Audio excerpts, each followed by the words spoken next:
We want to acknowledge that we gather on the traditional land of the Southern Paiute peoples past and present, and honor with gratitude the land itself and the people who have stewarded it throughout the generations.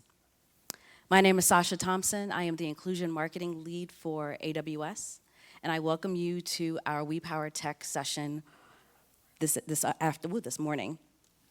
We Power Tech was started in 2017 as a way to increase the number of underrepresented technologists in the industry.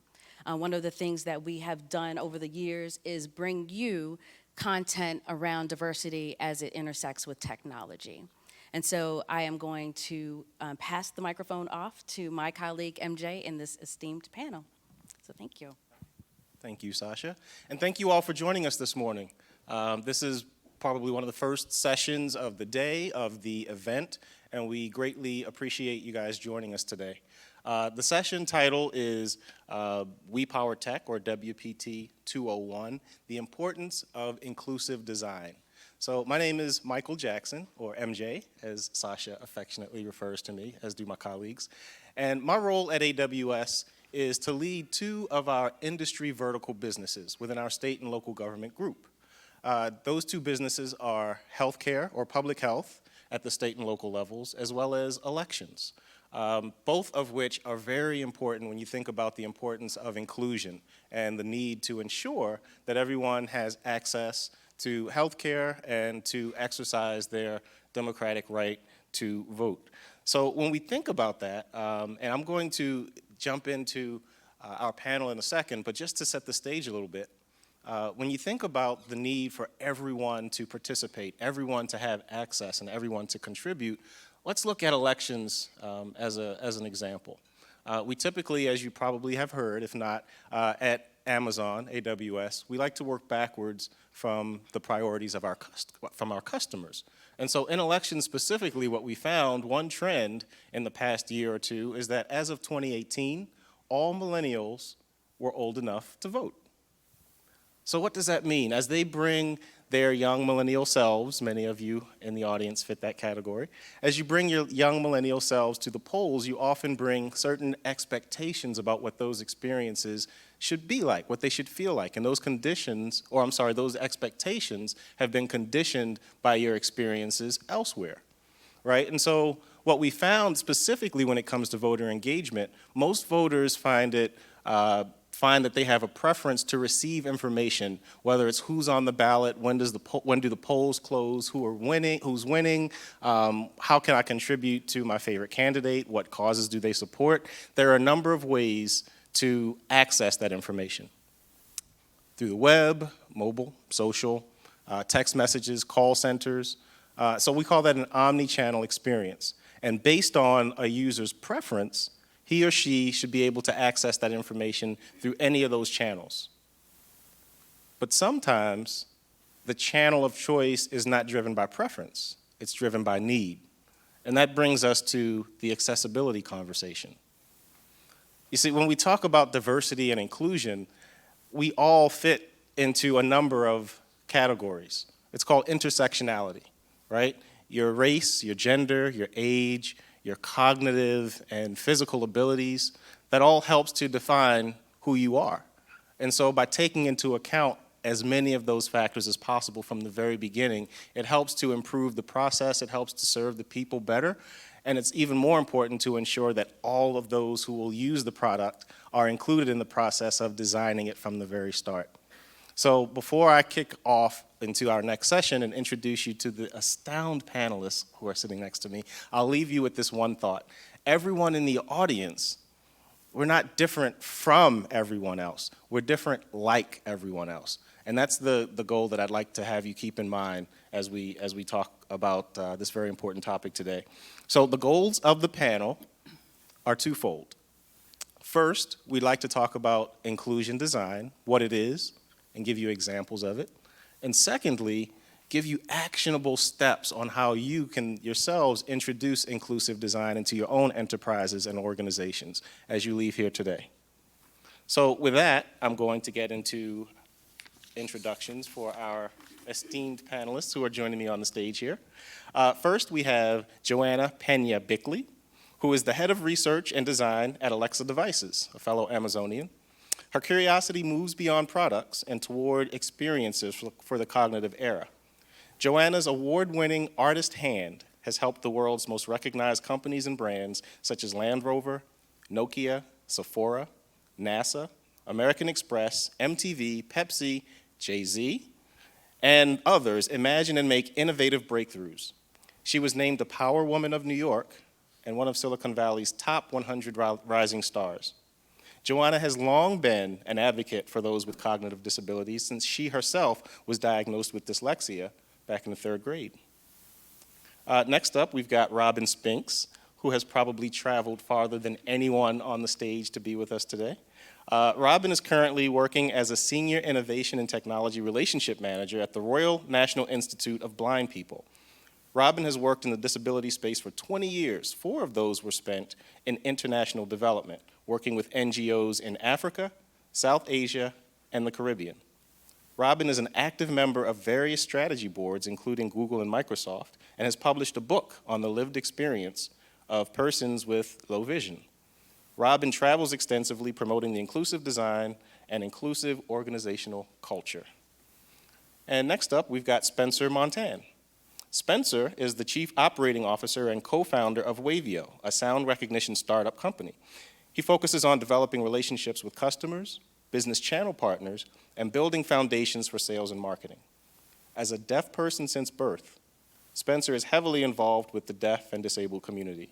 He is passionate about finding technological solutions for improving the quality of living for people who are deaf and hard of hearing. And last, and certainly not least, is KR Liu. KR was diagnosed with severe hearing loss at the age of 3 and made it her life's work to be a strong advocate and voice championing new technology that enhances the way we connect in the world.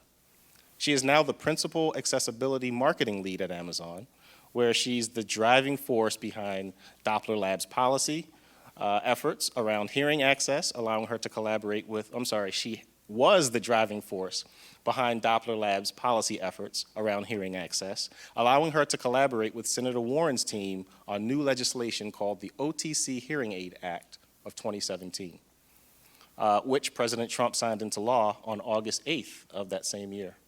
So thank you. So with that, what I'd like to do is we have a good bit of time, and we're gonna keep this as interactive as possible. We want to offer questions to the panelists, but we also want to hear from you guys in the audience, so please don't be shy. There are enough of us here, and obviously we would like to hear from as many of you as possible, so please, like I said, don't be shy. First question for the panelists. What unique perspectives do people who are deaf and hard of hearing or blind and who are deaf and hard of hearing or blind and visually impaired bring to the tech workforce? KR? I'll go ahead and start. Sure. Interestingly, I started off my career for the first 10 years, actually hid my hearing loss. I didn't tell anyone I had a hearing loss. In fear of being excluded from conversations, even promotions in my career. But what was interesting was eventually I embraced my hearing loss as a superpower, and this is the perspective I brought. I was in sales and marketing for most of my career, and because I read lips, I can read body language exceptionally well. So I would be in business meetings and sales deals and be able to look across the table and know where that person stood before they ever said a word. And that allowed me to really figure out what I needed to do to close that deal. And being able to have that power to read body language ended up being a huge benefit throughout my career instead of allowing my disability to make me feel like I was weak or different or didn't bring any special perspective to the table. That's a really important point. So it helps us to change our own perspectives about what could typically be seen as a disability, but it was actually a superpower. Yeah, and it was interesting. I even had a boss at one point. She would bring me into meetings and just have me observe the meeting and help her figure out who really was the key decision maker in the room. And then we would meet afterward, and she'd be like, okay, who do I really need to like suck up to close this deal? And I'd be like, it's this person right here, not the guy that talked the whole time. And it ended up being pretty accurate most of the time. That's great. Robin, looks like you have something to say. Yeah, it's really interesting. I think for those of us who are blind or low vision, particularly thinking about someone who's born with blindness or low vision, as I am, I'm low vision since birth, I think one of the things that happens is that we grow up to be advocates, and we grow up to be able to use our short-term memory, perhaps in ways that other people don't imagine. So, developing from a very early age workarounds to all sorts of situations. So if you're going to meet your friends in a pub or a public place, what you do if you've got low vision is you get there first so that they find you rather than you having to find them in a crowded space. That's just one example. There may be lots of other examples workplace-wise where you use your short-term memory to perhaps memorize someone's shape and stature, and that's how you recognize them, because I won't be able to recognize someone by face alone. I'll use a lot of other information. I might use tone of voice, for example. So I think as you grow up, you're aggregating strategies to help you to define situations and also to help you to do a little bit of what KR alluded to, in the sense that you're probably listening more carefully to the language that people are using, and what is it that they really mean? What would they really like, rather than perhaps what they're saying? So maybe there's an extent to which you're often able to see through to the essence of a situation if you have blindness or low vision in a way that's perhaps a little different if you were fully sighted. And obviously, we're acknowledging that experience would be different if you've had sight and lost it. But it's about utilizing your short-term memory in different ways, picking out different strands of information, and maybe thinking a little bit more holistically about situations that you might find yourself in. And Spencer, what are your thoughts? Yeah, so one of the things that I was thinking about, that deaf people are natural problem solvers.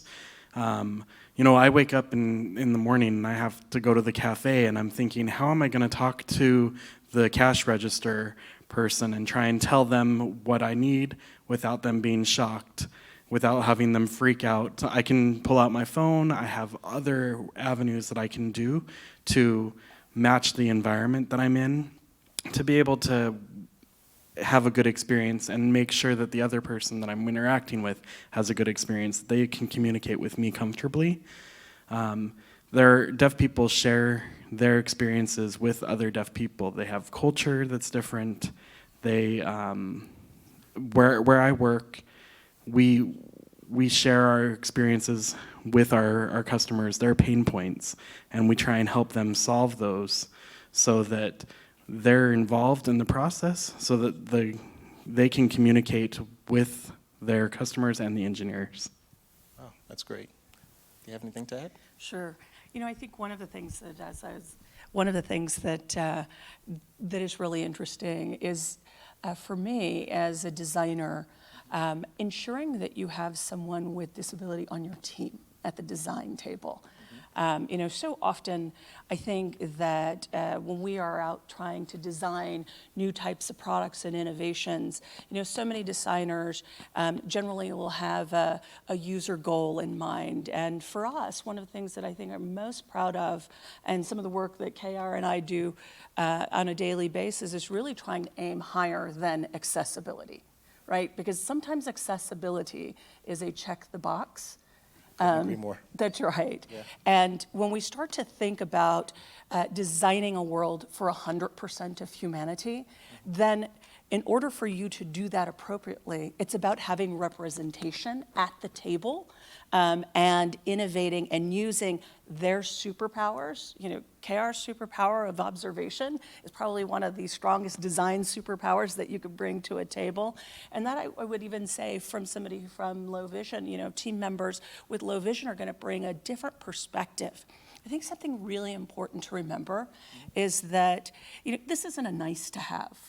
There's an economic benefit to brands and companies that come to the table and attempt to create those higher goals at 100% of humanity. When we think about the disability marketplace, we're talking 1 in 4 Americans has some type of disability, particularly when it comes to cognitive disabilities.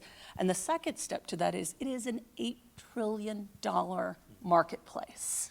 So that's a really good point. And you bring me to the next question. It's almost like you see my notes.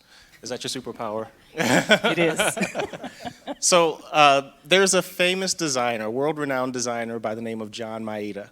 And at South by Southwest in 2017, he released a report. It was called Design in Tech. And within the report, he says that inclusion design is simply good business. And you made a valid point kind of justifying what he said. I'll start with Spencer, since Spencer is the panelist here who actually created a business, or was the co-founder of a business dedicated to inclusion and making sure that all of us have equal access to our surroundings, or equal awareness, if you will, of our surroundings. Spencer, what are your thoughts? Is it good business, and why? And how has that impacted the business that you shaped? It is. So my team does a lot of research. There are 460 million deaf people with some kind of hearing loss around the world. And they are predictions that there are 250 million that will increase with a hearing loss in the next couple of years. And so that's actually information from the World Health Organization. But that's a huge part of the population. And so our product that we developed gives those people technology to have access to environmental sounds like running water, a baby crying, a fire alarm. I'll actually just do a quick little personal story. I live in Sonoma, California. In 2017, there was a fire, and we were being evacuated. The first responders were evacuating us. They were knocking on the doors, there were sirens, and at that point, I wasn't able to hear anything that went on. Luckily, I had family members that warned me. The founder of our company, Grayson, he had a family member that was outside and fell and wasn't able to hear what was going on. So there are so many different situations like that where environmental sounds are important. I'd like to elaborate on that as Sure. someone who's also very much in the hard of hearing category.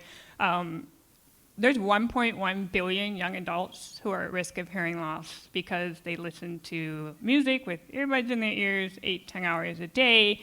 And they are at some point in their life going to have hearing issues. And Spencer and I have had our whole lives to adapt to that. Imagine someone later in their life, all of a sudden they can't hear, they can't adapt. And there's going to be a shock when they find out technology like hearing aids cost thousands of dollars and are not covered by insurance. What are they going to do? Right? So if we start looking at ways that we can use technology to help people and make it a need to have, not a nice to have, you're serving a very large market by doing that. You're including people in the innovation, and like Joanna said, having people like us at the table allows you to think about those situations, right? And disability is not something that's just permanent like some of us have. It also can be temporary. You can break your arm, you can get an ear infection, you can scratch your eye and you can't wear contacts. Some of those technologies that you use to build for people with disabilities can benefit someone who has a temporary situation. So it's important to think about those use cases in design, and you're going to be serving a lot of people by doing that. Robin, what are your thoughts? Yeah, it's a really powerful part of our narrative in the UK. We have about 2 million people who are blind or partially sighted. One of the messages that we give out to all kinds of companies that we work with is that by the year 2050, that number will have more than doubled. And that's because people are living longer with vision loss. People are living longer with other forms of disability as well. And actually, the accessibility customer of tomorrow doesn't know that they're an accessibility customer. When you point that out to them and they recognize that they could be the person who needs to have accessibility features for visual impairment or hearing impairment or any kind of disability, suddenly it takes on a whole new perspective. So I think there's a job that we can all do as evangelists in this space, is not just to make people aware of who will benefit now, but also, as you've rightly pointed out, the great business sense that it makes to think about the customers of tomorrow and think about how people's needs will change. And I defy any company or any brand to tell me that they're not interested in their customer base and what it's going to be like in 15 years' time. Everyone wants to think about the future. How about your current customer base and their changing needs? It's a really powerful thing to think about and to incorporate into your design process so that you build more inclusive products and services. You know, you raise a really good point, Robin. I'll just share you guys a a quote that was shared with me. It wasn't on my notes here, but when you say that any of us could potentially benefit from design that is inclusive today, because you never know what our future holds.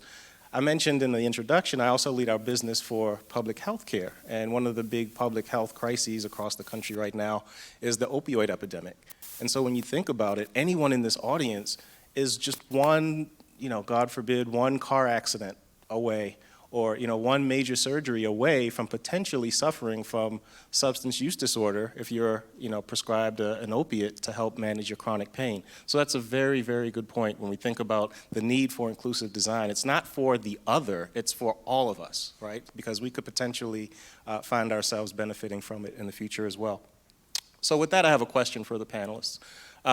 Considering that we all agree, I think, that it is good business to adopt and implement inclusive design from the start, what are some of your favorite products or services that have successfully done that? And you're looking at me, KR, so I'll start with you from that end. Honestly, closed caption. Yeah? Everyone probably uses closed caption even if they can't hear, right? You're asleep at night, your spouse still wants to watch TV, they don't want to wake you, they turn on closed caption. It's interesting to see the evolution of how closed captioning has evolved to be a mainstream technology function. My other second favorite is text messaging. Text messaging was actually originally created for deaf and hard of hearing people when mobile first came out so they could communicate. And I don't think anyone in this room can live without text messaging. So those are my two favorites. That's a good point. Joanna? Sure. You know what? One of my, very similar to KR, I think text messaging is an enormous one. One new feature that is on all of our Alexa shows is a show and tell feature for folks with low vision. One of the things that we realized in really understanding our customer base is that we have an aging population. I don't know, how many of you in the audience have aging parents? So one of the last year's holiday gifts for my parents who are suffering from low vision and hearing loss as they enter into these, okay, now I'm going to say 70s. They're going to be really upset. But as that aging process is in that space is understanding that, you want to be able to create independence.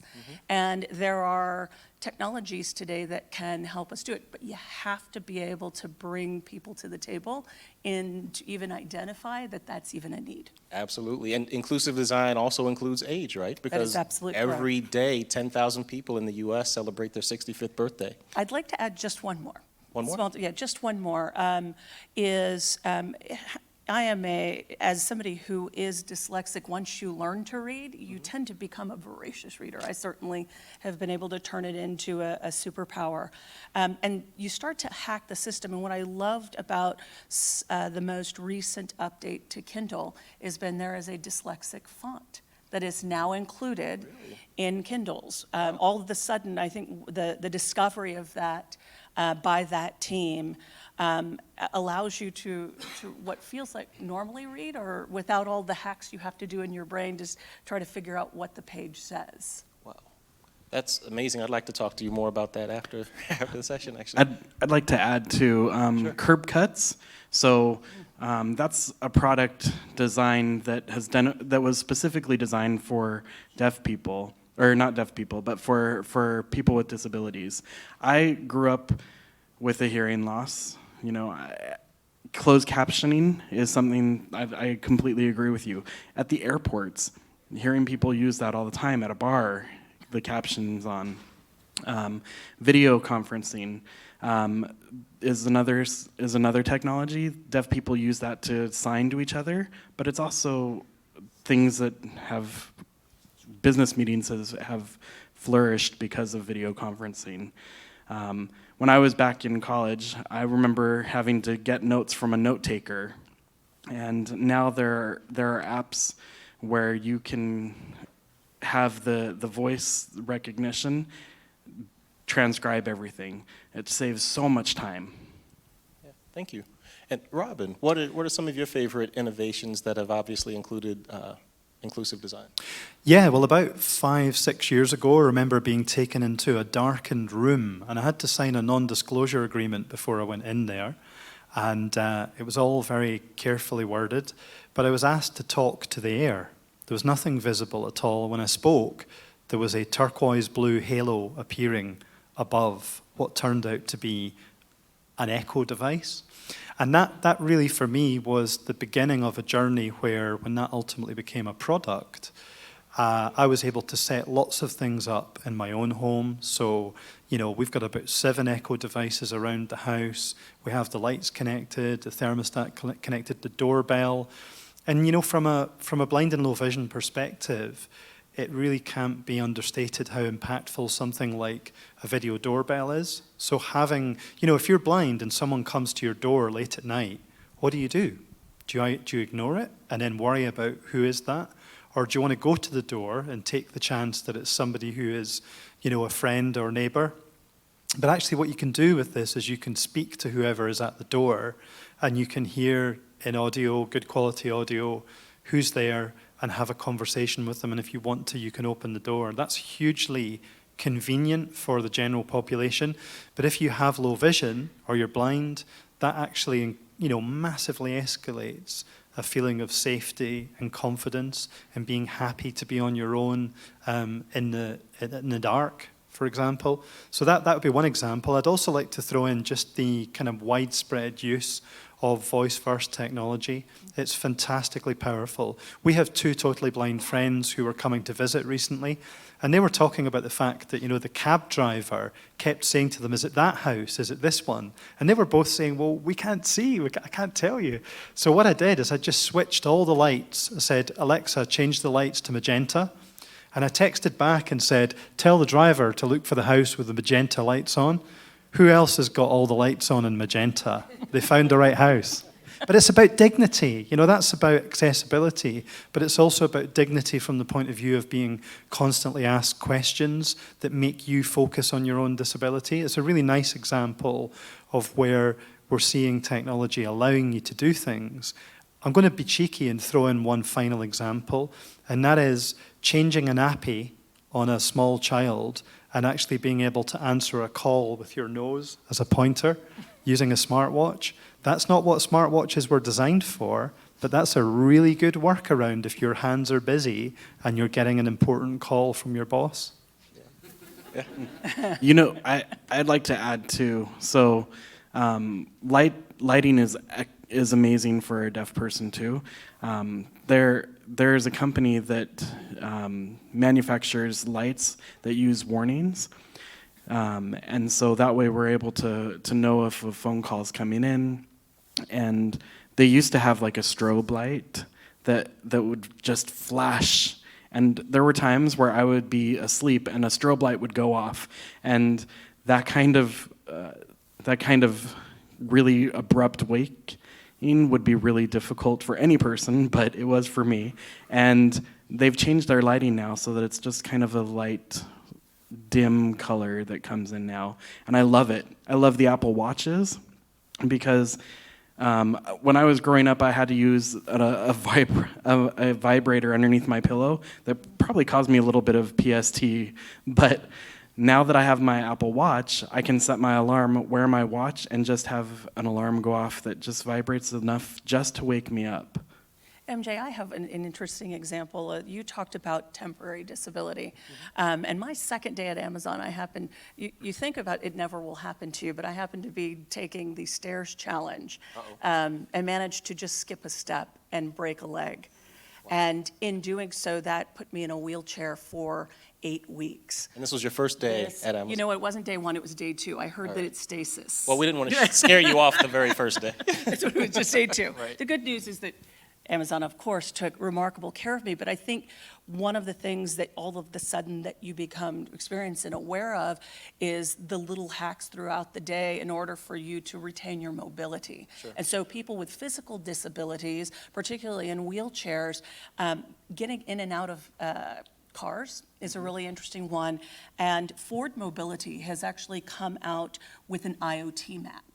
And that IoT mat happens to sit on the back of a wheelchair. And because not all cities were designed accessible for people in wheelchairs, what it allows somebody in a wheelchair to do is actually put it down and create an automatic ramp. And what makes it really interesting is actually send signals to the city government to show where people with wheelchairs are actually utilizing it to begin doing the necessary examination and investment in physical space inclusive design. That's an awesome example. I'm learning so much. Like, I literally just learned about the dyslexia font in the Kindle. So how do we, though, as a society, move into a cultural shift that will enable us to have these types of forethoughts by default, right? Because we're given these great examples, from the IoT mat to the Ring doorbell. But how do we have a cultural shift that actually helps us to develop these things, like I said, by default? So it's not the exception, but it's the rule. So I think one of the first things that we have to do is be inclusive in our design teams. Yeah. And for those of us that are able-bodied or may not have a disability, I think it's really important for us not to be take it upon ourselves to design for people with disabilities, but to ensure that you have someone with a disability on your team. Because to KR's example, to Robin, the ideas and innovation sometimes are remarkably simple, and they don't need to be over-engineered. Right. And so that ability to have inclusion at the table at the time of design is super important. I think the second part of this, and Kara, you alluded to it a little bit, I certainly felt it as a youngster with a cognitive disability. When you have a cognitive disability, you often hide it. I certainly did for a very long time. It took me till high school to admit out loud to people that you are dyslexic. And to be a hand raiser, to say I couldn't read till the third grade, people usually gasp, like, ooh, should we hire her? And I think the celebratory nature of it is not being afraid to talk about disability, calling it a disability, celebrating our disabilities. Because when we just talk about it as accessibility or inclusive design, we forget that the real underlying thing that we are often solving for as designers is the inclusion of people with many different kinds of abilities. Yeah. I agree with Joanna 100%. And those of us who do have disabilities, who finally do get a seat at the table and end up in positions of leadership, it is still our responsibility to continue to open doors for people in the community, to bring them to the table constantly and fight for that. And at Amazon, I do that every single day. And I've had people come to me outside of the company, in the company, confide in me personally. I have a disability. I haven't told anyone, but I want to have a voice in this conversation. And it's my role to make sure that I can help them have that voice. And all of us as advocates will continue to do that, and I think it's just going to become part of the conversation, and eventually it will not even be something you discuss, it just happens. It's what I hope for in the future, for sure. Robin? Yeah, I think, Kara touches on a really important point here, in the sense that if you think about it historically, disability may have been something that was linked to the HR department or the human resources department. And it was about, do you have a disability? Is there something that we can do to help? And actually, the question really must be, how can we enable everyone to thrive and be the best version of themselves at this company? That's such a different question, but it's essentially asking the same thing in a different way. And I think encouraging people to do that, coming out of the closet and celebrating. And I remember being a teenager at school and not wanting to admit that I had low vision, because I could bluff it. I could get along by kind of quietly making my own adjustments. And then I realized, that's not a good plan for the long term. And actually now, the way that I would think about it is much more celebratory. So I think there's still a big job to be done in encouraging people to have a similar mindset, but also for companies to give out messaging that actually features people with disabilities, different disabilities in prominent positions. It comes back to leadership, doesn't it? There's a really powerful campaign called the Valuable 500, and what it's trying to do, #valuable, is get the leaders of the top 500 companies globally to get disability at the boardroom table. And I think when people see leadership and they see leaders with disabilities, all of a sudden there's a sense in which it says, do you know what, I could work there. It would be good. They would value me. They're not going to finger point because I can't see or I can't hear or I can't manage to do X, Y, or Z. I could become an integral part of that company. I could become part of the excitement, part of the experience. And that's the kind of holistic message that I think we all need to push much harder. So I forget who it was either KR or maybe Joanna, but one of you guys mentioned the need to have the conversation and not sugarcoat it, not pussyfoot around it. I can't tell you, well, I'll give you an example just in preparation for this session. Sometimes well-intentioned people just don't want to offend by using the wrong terms. And so even in preparation for the session, I double checked and I wanted to make sure that it was okay to say disabled versus a person with a disability. How can we make sure that this is a proactive approach? We're not just checking a box, but we're truly moving toward proactively soliciting input from those with disabilities as well as initiating the conversations. How do we go about that? I think, you hit upon something really powerful there, MJ, in the sense that what you did was you asked, and it's a really simple thing, but it's super powerful in terms of disability. If you're not sure, just ask. Ask people about their needs. Ask what would make the experience better.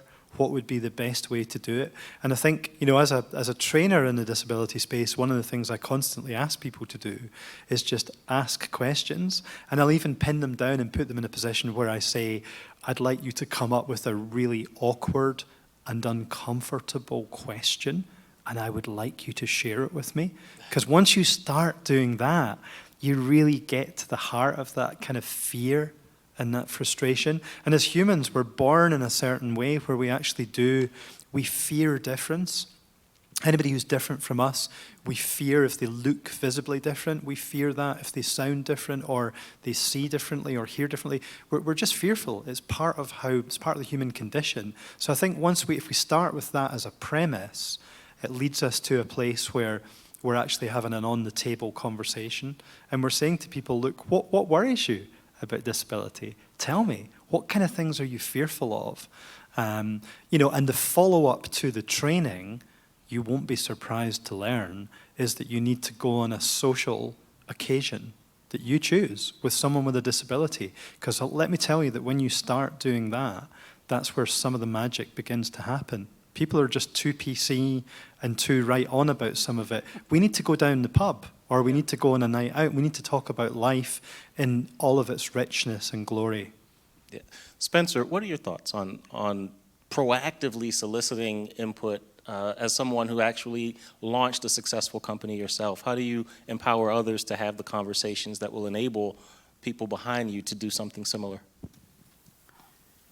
Yeah, so being very open to any kind of question, being able to share knowledge and experience, things that I struggle with. I mean, our whole company is built on things that people struggle with.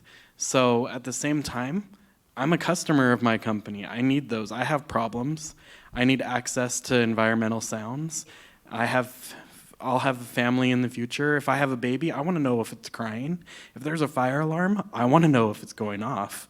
I want to be able to know. And so making sure that people with disabilities are involved, that they're the engineers, that they're the marketing people, that they're working with those people so that they have that lens to be able to see with the perspective to help the people that we're trying to help. Yeah, I could not agree more. Across every function.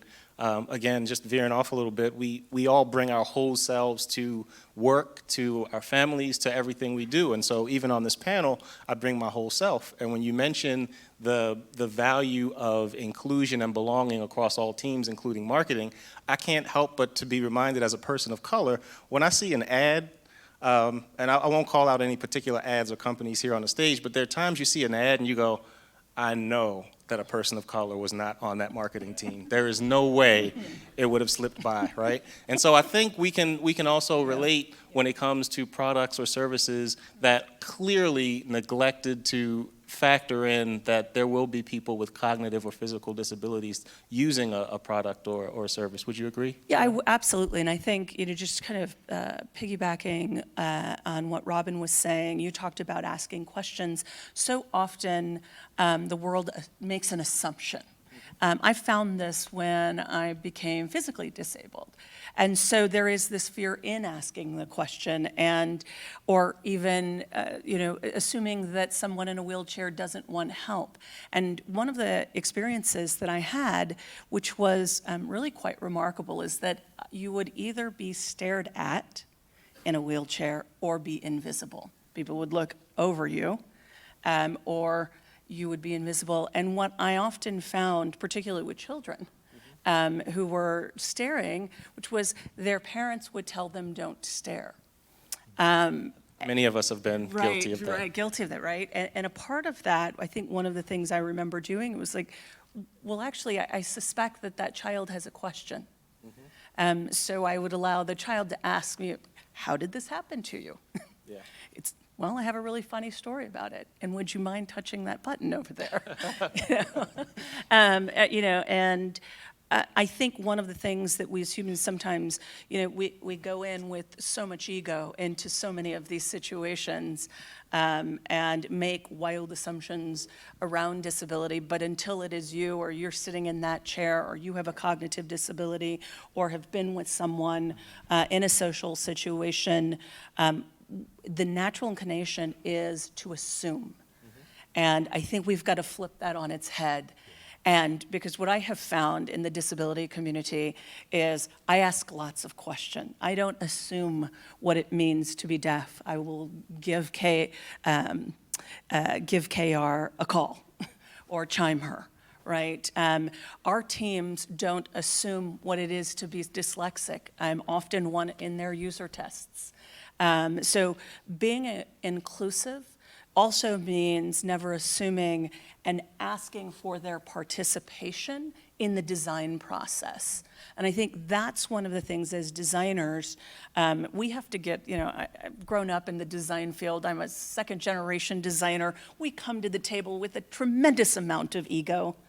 We have to put that aside for a second and quit assuming that we know everything about human ability.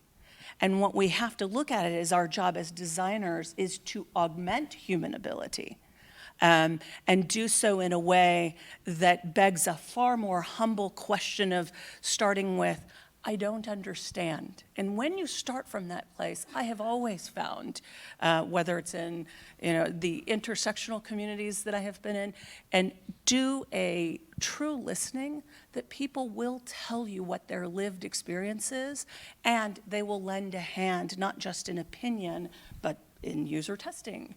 And with ideas, I often find that the ideas that come from the disability creative community are far more creative than the folks that aren't disabled and at the table.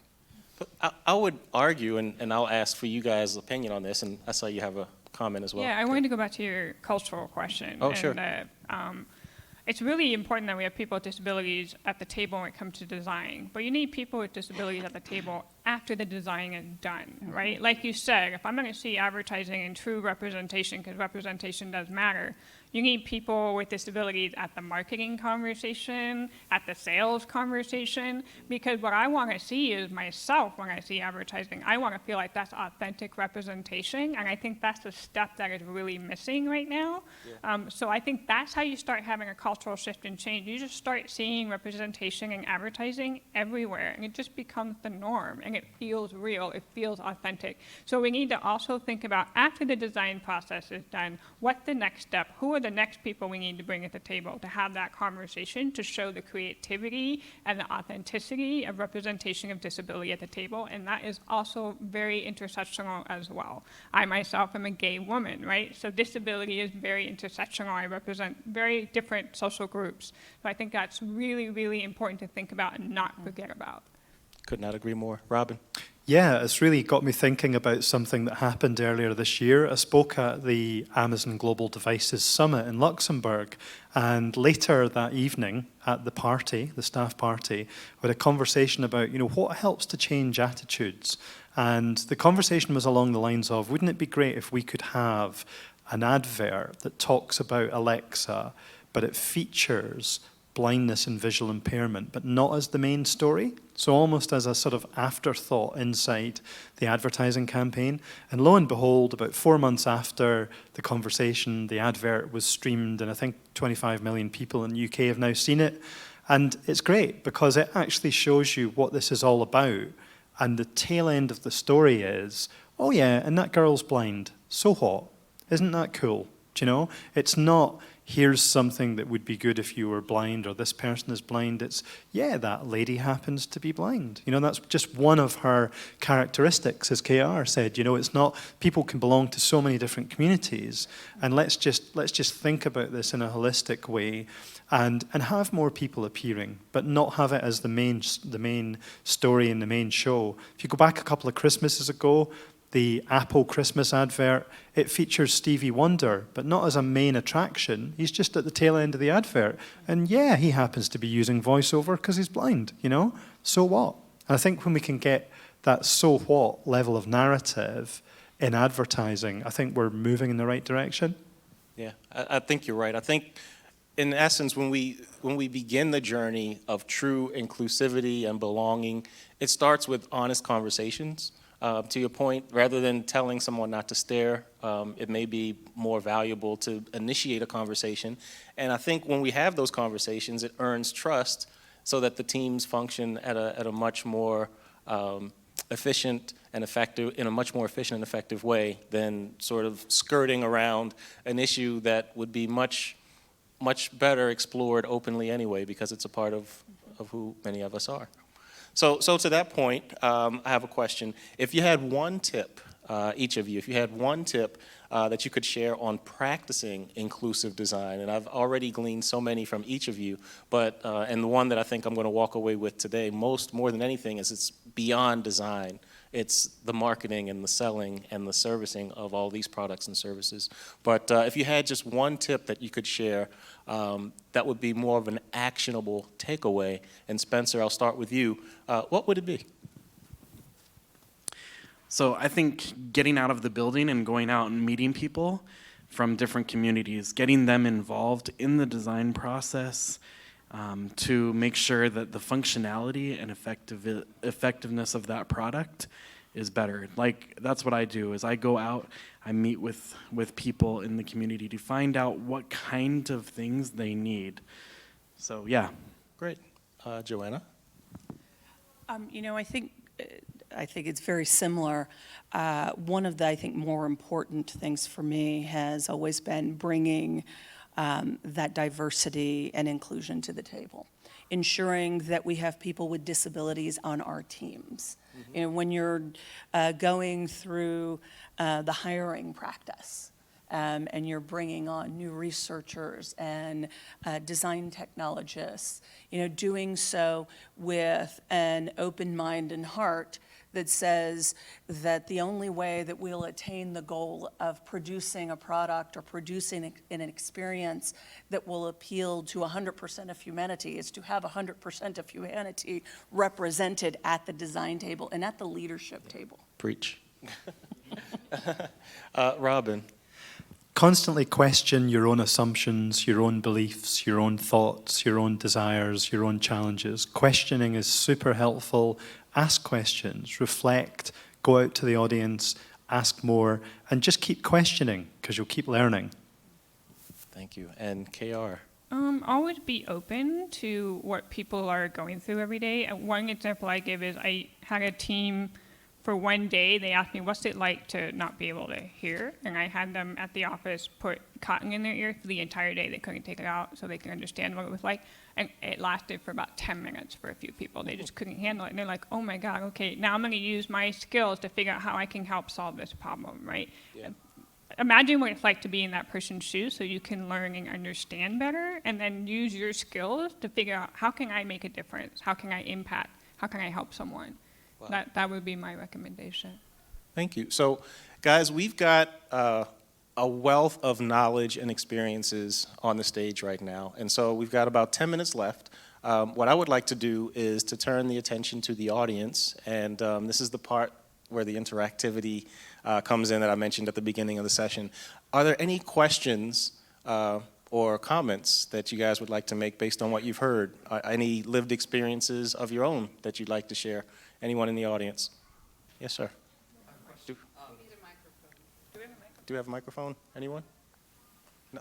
Speak loud and I'll repeat your question. Okay. Oh. Okay. Thank you. Thank you. Hi, thank you. Sure. So what are some of the most common pitfalls that you see design and technology run into when trying to, or maybe entirely forgetting to appeal to the needs of those with disabilities?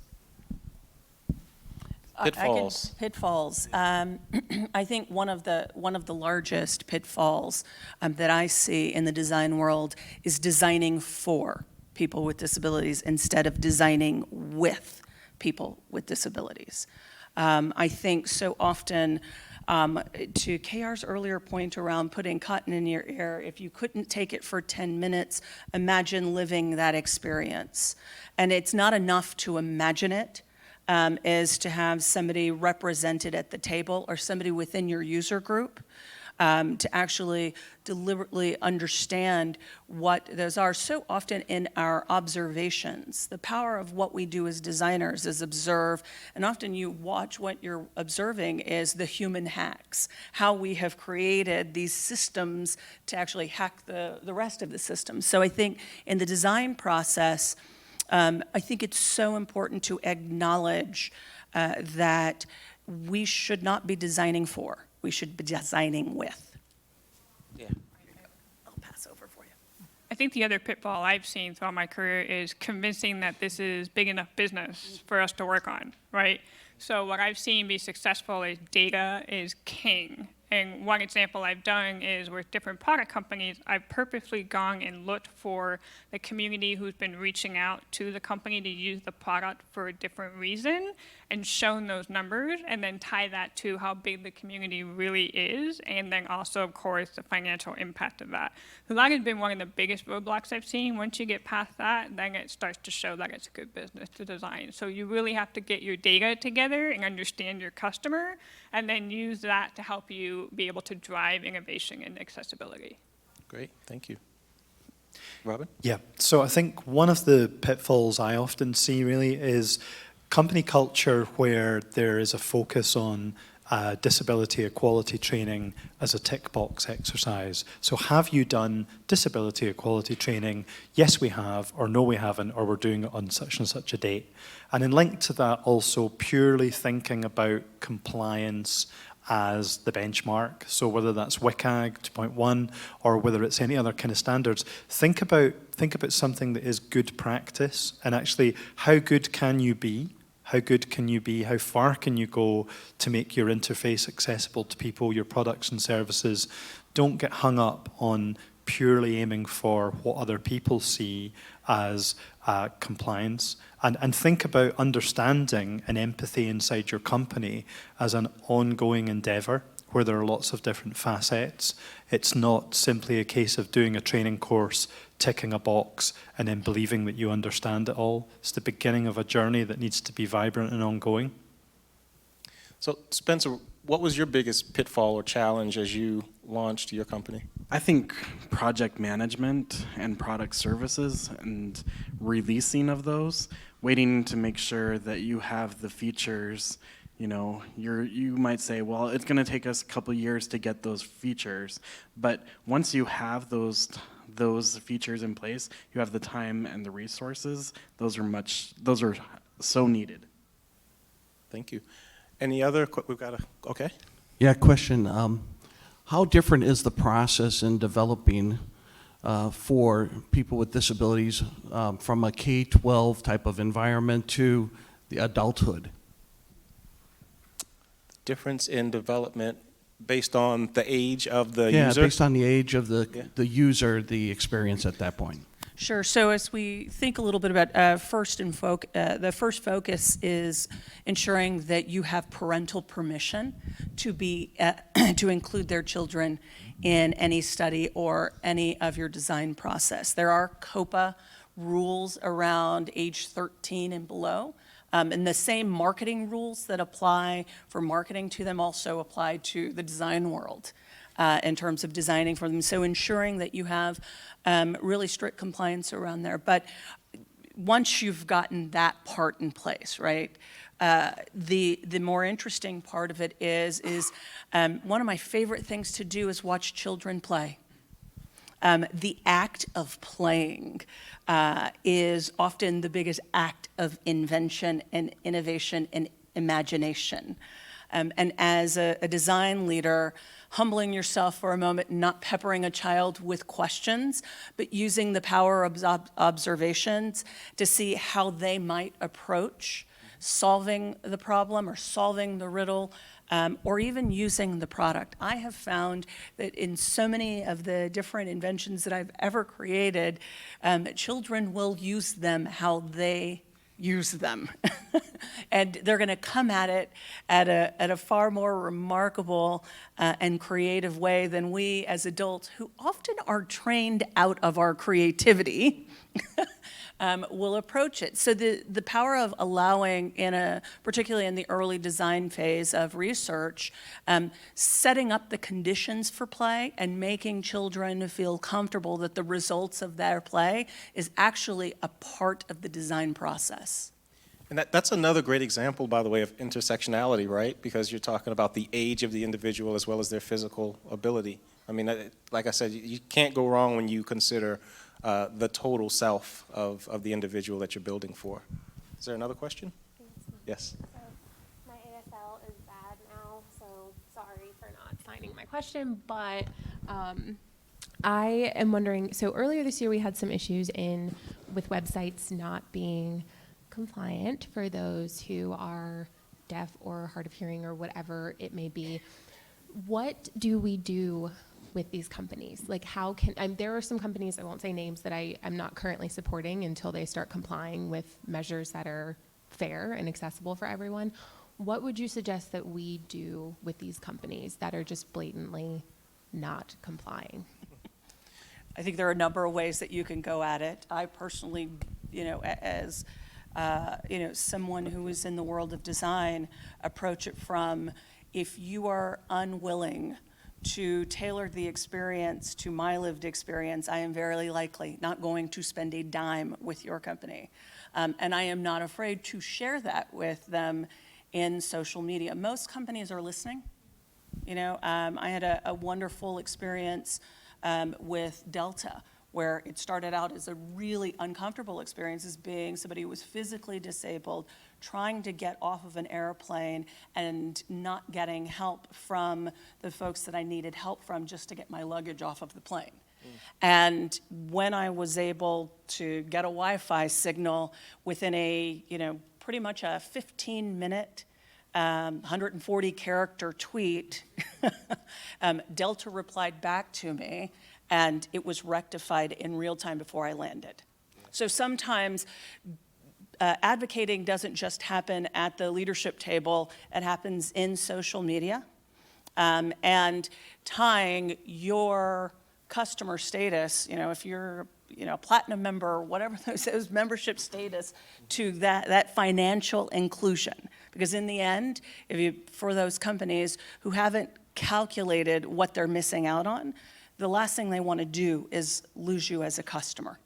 Yeah. I would add, sometimes I think those websites that are not accessible are reflective of the lack of an inclusive team that designed it, even though there are, like Section 508 and other regulatory mandates. Sometimes it could be an oversight. And it's not to make an excuse for these companies, but I would start by reaching out and saying, hey, I'm a person with a visual impairment, for example, and did you know that I have trouble accessing the service that you're trying to sell me? And sometimes it could be as simple as making them aware. Would you agree, Robert? Absolutely. One of the things we've done in the UK that was really interesting is we've used very short video clips from a storytelling perspective. So one I can think of, we had a mum who's 35 who was trying to buy a product from a company, who I'll not mention the company's name, and couldn't access the website. So what we did is we got her permission to do a little film clip. She came along with us. We met the customer experience director and we said, we've got something that we'd love to share with you because we reckon you'll be really interested in this. We didn't give much away. We didn't go to the accessibility person. We were nice. We were assertive and respectful, but my goodness, that made a difference. Because, effectively what they could then see was someone trying to operate the handle to get into the shop, and the handle didn't work. Imagine if you couldn't get into the shop. People can't then give you their money. Wow. So, we're all customers, and we're all exercising choice, and we can take our cash elsewhere. All right, so KR, you're going to have the last word because we've got 30 There's also a lot seconds. of nonprofit groups that are advocates for people with disabilities who will go fight those battles for the customers. I'll give one example. The National Association of the Deaf actually sued Harvard Law for not being accessible to their students, and they won that lawsuit. But there are nonprofit groups that go and help support the community and advocate. So finding out who those groups are is also a way to advocate on behalf of people with disabilities. Thank you so much. So with that, I would like to thank you all. First, thank you to the panelists for sharing and for opening yourselves, your lives, and for offering insight into your lived experiences.